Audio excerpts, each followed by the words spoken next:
A very common question I see is when should I pick double jungle? It's a very complex question because there is no one answer. Every situation is different and you need to evaluate when is best to use it.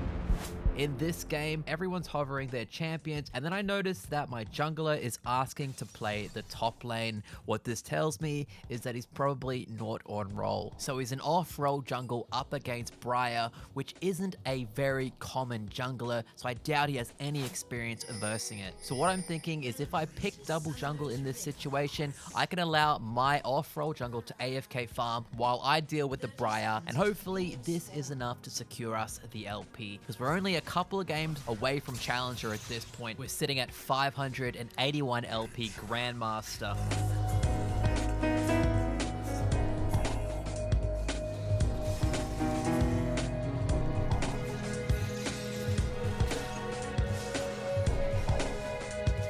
So we've started this game off by invading and getting vision onto the enemy red side, trying to figure out where the enemy jungler is starting. Our jungler, the autofill Kayn, starts opposite to us, which is exactly what we want to see him do, but then he does a bit of a strange play.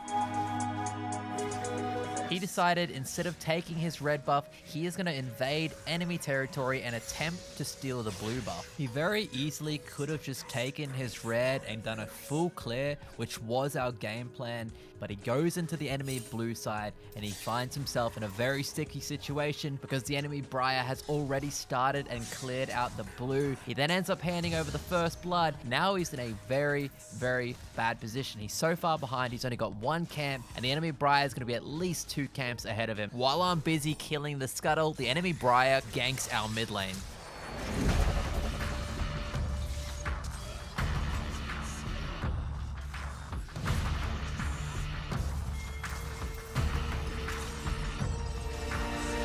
He's actually successful, which is kind of my fault, to be honest. I don't expect everyone in the game to understand what's happening, but I should know with my strategy that the enemy jungler has no camps because we took them, which forces him to make a play, so I should have pinged. And the way I tried to make up for that is by stopping the enemy Vex from recalling. The longer I stall out this recall, the more time that's going to allow my mid laner to get back to lane, to catch up in experience and gold, and make up for my error.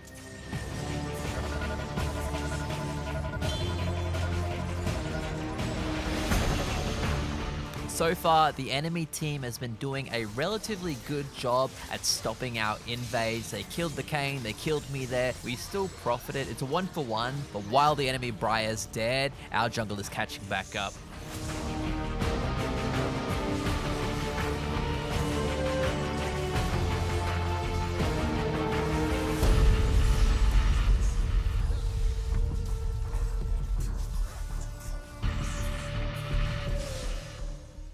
Despite the relatively rough start to this game because of the Kayn's pathing, we do manage to pull it back when the enemy Briar decides to gank top. After we've killed him, we then take all his jungle camps, which forces him to come into our side of the map, which is exactly how it should have been from the get-go of this game.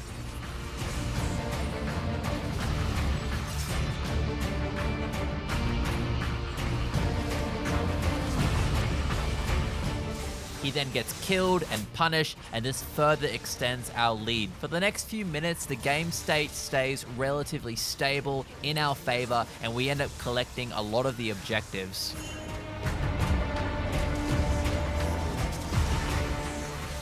Both teams are now on even kills, 13 apiece, but I do think it's favoring the enemy team because they're the ones that caught back up. The best way to describe this mid game would be every step I took forward, our team would take 2 steps back. It felt like I was getting us free kills over and over and over, and then out of nowhere, the enemy team catches back up, and we gotta do it again and again and again.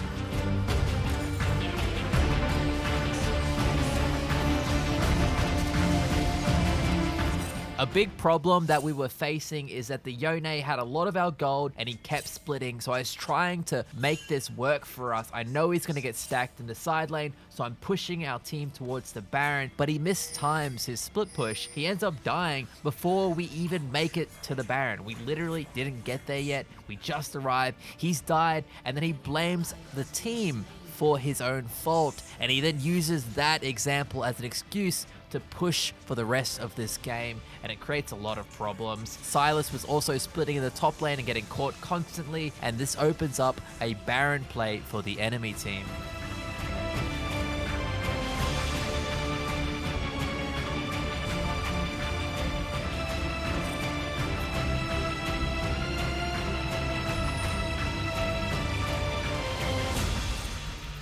We get extremely lucky by stealing the Baron, and the Yone, who's constantly trying to split, decides to recall with the Baron buff. This is going to be a trend that you see throughout this video. They keep trying to split, but none of them have any fucking clue how to do it.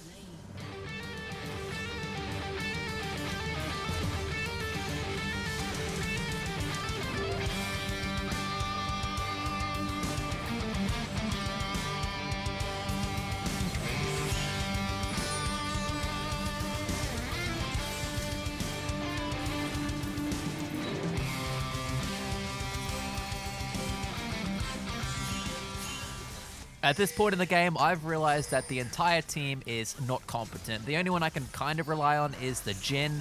So what I'm trying to do here is play towards this split play. I'm stalling out the enemy team so that the Yone can get in range to open up the base, and hopefully, somehow, that wins us the LP.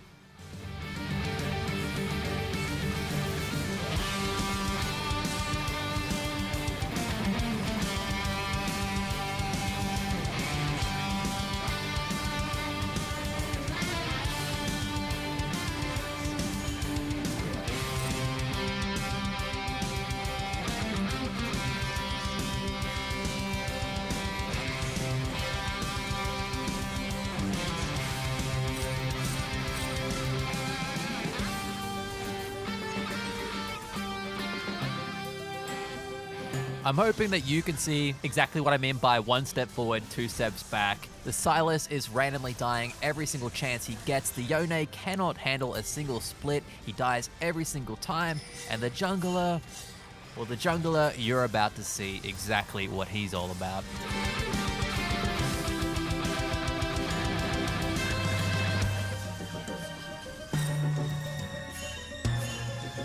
That was, without a doubt, our best shot at a free Baron, and we just randomly died to the Baron, even though we have a full HP tank. Anyway, we move on to the next objective, which is the Drake. I have managed to catch out the enemy Vex. We take that, and then immediately head over to the Baron. I'm okay at this point. We're taking a 50-50, which is kind of telling when it comes to what I think our odds of winning are. It's worth noting that this is the only fight that the Yone has joined with the team, and you can guess what's about to happen.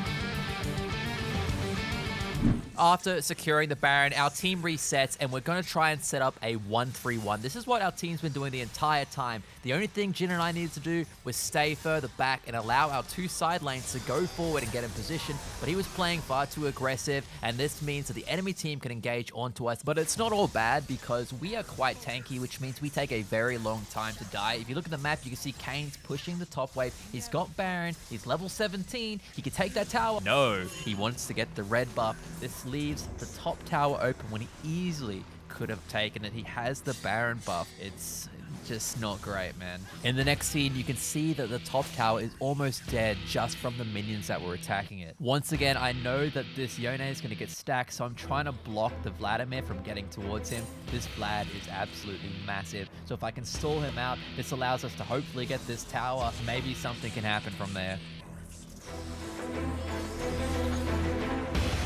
You probably should be noticing by now that there is no 100% game plan here. I'm hoping that we can open up the map and the Yone keeps splitting and maybe he wins a 1v1 because eventually his champion, it's going to scale and become very strong. Anyone can play that champion at that point. That's what we're hoping for. That's our game plan. So yes, you could say that we're banking everything on a coin flip for this game. Whilst we're making this exchange in the top lane, the enemy team is securing the Drake. This was our fourth Drake, so that would have been Mountain Soul. We gave it up to open the top side, but we actually ended up gaining much more than just that because the team stopped them from recalling, which allowed us to open up the mid inhib. This means that we have all 3 inhibs open and the middle has been secured. At this point in the game, this is the closest we've been to actually securing a win. While we were heading back to base, the enemy team tries to sneak the Baron, and I decide to go for another miracle steal.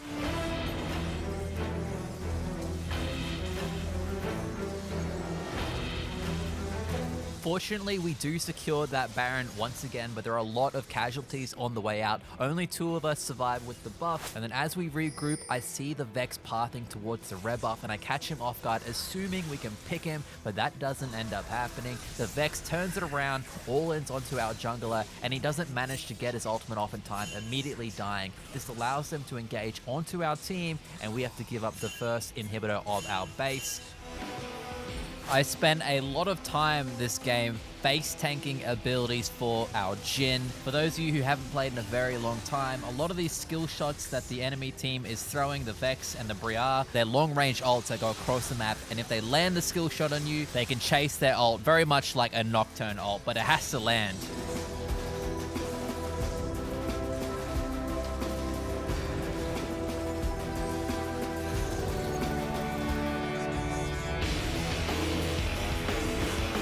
This was the first team fight we had in a long time. Since the last time, we've scaled up quite a lot. It does look like the fights are a bit closer, but we still have zero answer for this Vladimir Vex combo. Now we're in the situation where the Drake has spawned. This is Soul Drake for our team. It could make us tanky enough to actually win these team fights. I'm telling them to just wait for me. They don't have Smite. There's no way they're rushing it, but the jungler goes in anyway, instantly gets picked off, and now we're in this very awkward situation. But it looks like we have this win, and then I jump the wall, assuming he was going to one-hit the Vex. I think this is my fault. I shouldn't have jumped the wall. He ends up getting picked off. And of course, this gives the enemy team the Drake. Moving on, Yone's in the splitting position once again, and this time he manages to kill the Vex, which is a very high priority champion on the enemy team. This is huge. We see 4 people in the top lane. Vex is dead. We're trying to push through to open these inhibs. Sadly, the Vladimir managed to recall before someone could stop him.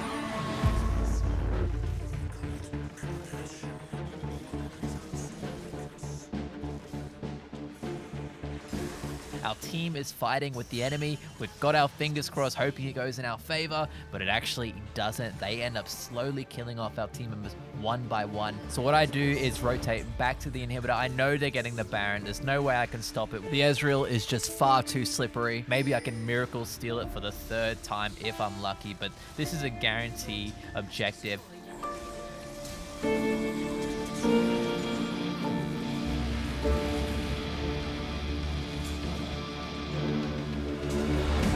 Instead of going back to base, I path back to the bot inhibitor. I don't intend on taking it, but I have my ultimate, so I'm trying to waste their Baron. I wasn't expecting the enemy Briar to be behind me though, so we do end up getting caught and dying, which is a massive mistake on our behalf. Not necessarily because they can get something from our base. Our death is timed well so that they don't get any objective, but the problem is I have no say in the upcoming fights. So we're pretty much spectators in this game now, and we're watching our team take these fights, just crossing our fingers that it goes in our direction.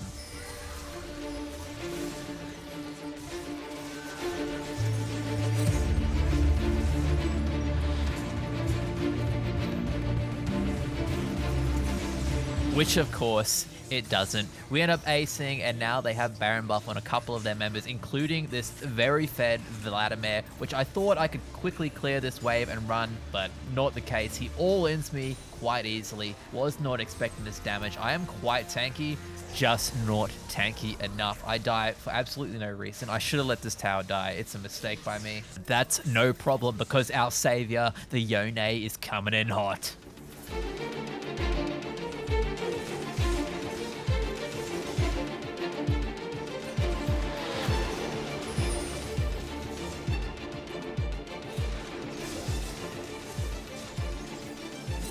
Unfortunately, at this point in the game, the death timers are just so long. We don't even manage to spawn back in, which means they just push through and end this game without us having any say in it. Overall, we played pretty well. given the team that we had. We gave them a lot of opportunities to come back, but towards the end of this match, we definitely dropped the ball and gave the enemy team some freebies. Either way, we lose 21 LP, and now we're sitting at 560 LP Grandmaster. I entered this next game with the mindset of playing completely ham. I was kind of annoyed from the last game going for 50 minutes, getting no LP. So this time, I wanted fun, I wanted action, and that's exactly what we got.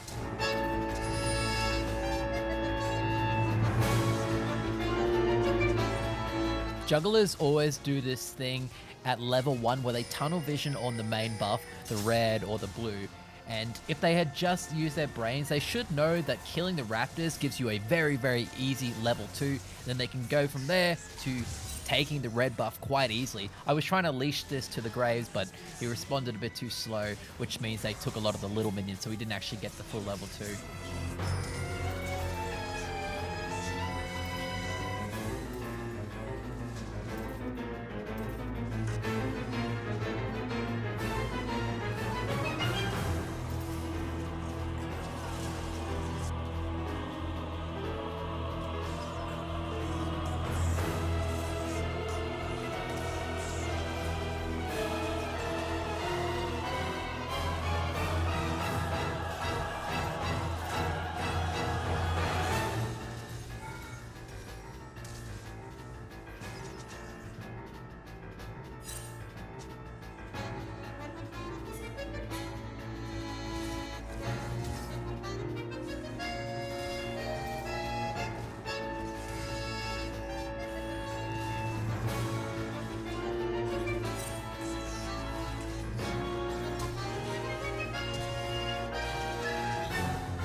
This game really was just non-stop action. The whole first 15 minutes was basically just a montage of me running under the tower and using my passive to murder the enemy. It's now 17 minutes, the scoreline is heavily in our favor. The action hasn't slowed down, and it's not going to for the rest of this game. We just keep going in every second we can. There is a point though where this constant fighting is going to eventually lead to us dying and handing gold back.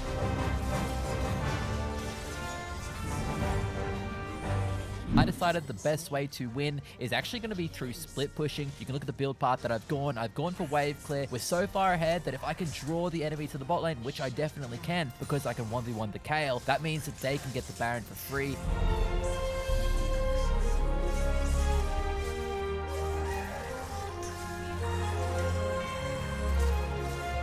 Let's not forget that we are a support. They're sending 4 people down here to deal with the support who can still fight back. The ending to this game is a little bit all over the shop. You've got the Kaiser 1v2ing the enemy bot lane. And while that's happening, I'm in the top with the Kayle, of course. We managed to pick her off, and from there, we just walk straight down into the base. They're all still dead. We're now back up to 581 LP, 16 kills on the Kaiser that game. Pretty freaking crazy. And that leads us into game number 3, where we are playing Thresh support. Everyone was saying for us to not play Thresh because we're shit, but we've never really been that good at listening. This game starts off with some equal trades in the bot lane, 1 for 1. Everyone's used their stamina spells, and on the way back to lane, I noticed that our jungler was fighting in the enemy blue side, so I came to help.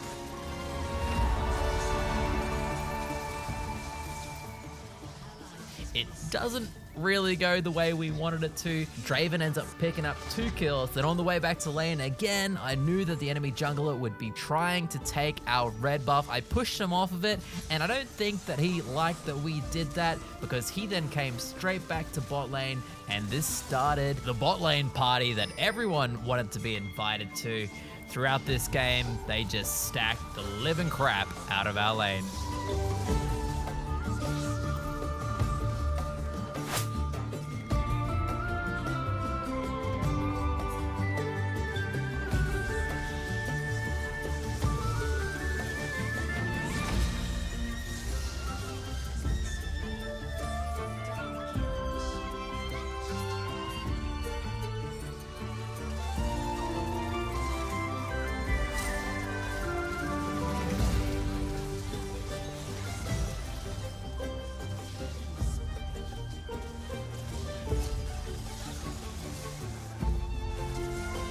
Even rewatching this now, I still have no bloody clue what is going on. You've got 8 people just chilling in the bot lane. Anyway, after all the dust settles, the teams are still basically even in gold. The only difference is gold distribution, so the enemy has most of their gold on their ADC, the Draven, and we have it on our mid laner.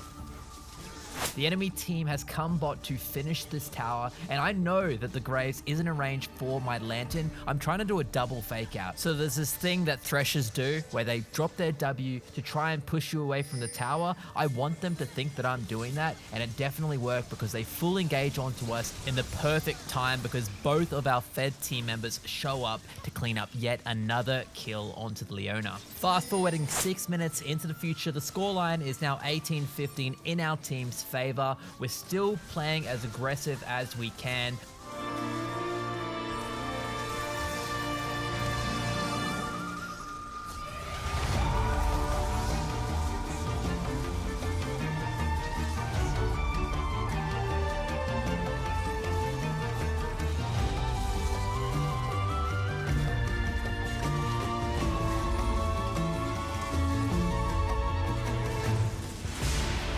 It is such a shame that Q didn't land. It would have looked amazing. I would say at this point in the game, our team was in the driver's seat, and that's why in 4 minutes, we took our chance at taking this Baron. We have so much damage. We thought we could quickly kill it, but the enemy team showed up very, very quickly, and somehow Talia managed to outsmite the Graves, which is very unfortunate because now we're stuck on the enemy side of the map, and we're forced to take this fight.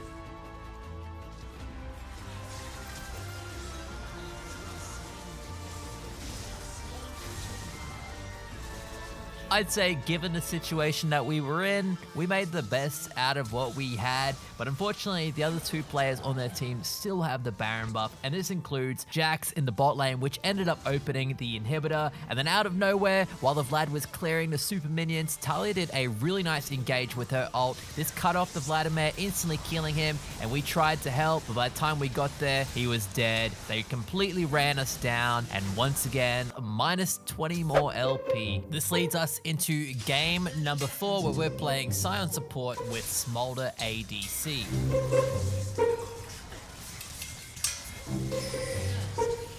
Things are going very south for us very quickly. 5 people stacked me, and it didn't get any better from there. It was just death after death after death.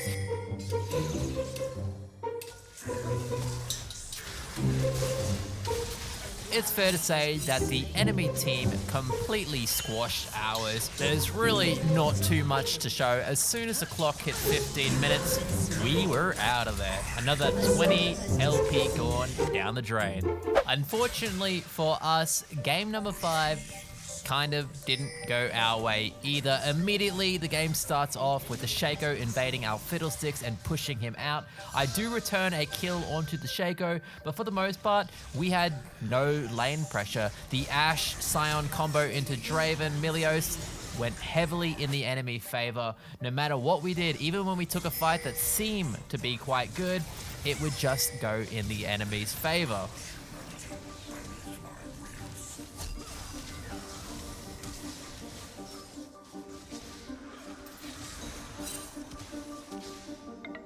I'm assuming the reason this ended up happening is because Ashe is a support main, and he started the lane off with a tier. I mean, when I pick Sion, obviously this is a kill lane, and he's going tier, teleport Ashe. So it's pretty hard to win this matchup. But even with the Fiddlesticks' help, we're still losing 2v3. After that gank going south, Ashe and I practically just sat under the tower. There was no safe space for us to farm other than under the tower, and to be honest, even that wasn't very safe.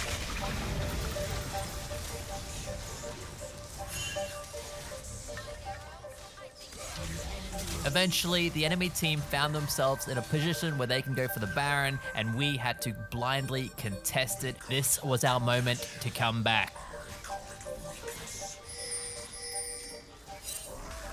That is, of course, until my ultimate bounced off the Baron, and that sealed the deal for our team.